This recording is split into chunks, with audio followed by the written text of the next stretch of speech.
Senator Elizabeth Warren of Massachusetts endorsed Joseph R. Biden Jr. on Wednesday, the latest in a string of prominent endorsements for the presumptive Democratic presidential nominee.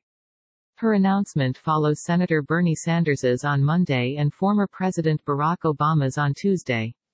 Ms. Warren's support had been a foregone conclusion for a while, but she left the timing of her announcement up to Mr. Biden's team, according to people familiar with the matter. There was no hold-up or demand for concessions, these people said. The series of endorsements has been a carefully choreographed show of force, reminiscent of the 1-2-3 punch of support Mr. Biden received from Pete Buttigieg, Amy Klobuchar and Beto O'Rourke before Super Tuesday. It is also a show of unity designed to quash the narrative of a fractured Democratic Party. Two swing state senators, Tammy Baldwin of Wisconsin and Gary Peters of Michigan, also formally backed Mr. Biden on Wednesday, as did Valerie Jarrett, a former senior advisor to Mr. Obama. In this moment of crisis, it's more important than ever that the next president restores Americans' faith in good, effective government, Ms. Warren said in her endorsement video. Joe Biden has spent nearly his entire life in public service. He knows that a government run with integrity, competence and heart will save lives and save livelihoods. And we can't afford to let Donald Trump continue to endanger the lives and livelihoods of every American. Since Ms. Warren ended her own campaign, she and Mr. Biden have spoken multiple times about policy issues, including Mr. Biden's plan to respond to the coronavirus pandemic. At the staff level, Ms. Warren's chief campaign strategist, Joe Rosbars, and Anita Dunn, a senior advisor to Mr. Biden, have been engaged in talks bridging the two camps.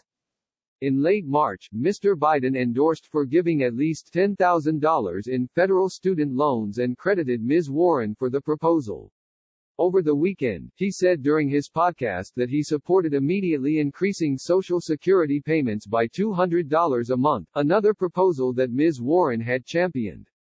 One thing I appreciate about Joe Biden is that he will always tell you where he stands, Ms. Warren said in her endorsement video. When you disagree, he'll listen, not just listen, but really hear you and treat you with respect, no matter where you're coming from. And he has shown throughout this campaign that when you come up with new facts or a good argument, he's not too afraid or too proud to be persuaded. The Biden campaign has broadly signaled a willingness to hire staff from former rivals as they gear up for the general election matchup with Mr. Trump, but there have been no promises to hire a specific number of aides, a person familiar with the matter said. Anna Greenberg, a Democratic pollster, said she was not worried about disunity. The primary just didn't have the vitriol of 2016, she said, and Democratic voters are overwhelmingly in favor of a singular goal. They just really want Trump to be gone, Ms. Greenberg said. But even with the party largely united, and the leaders of its progressive and more moderate factions publicly emphasizing unity, a small but vocal segment of Mr. Sanders's supporters have dissented.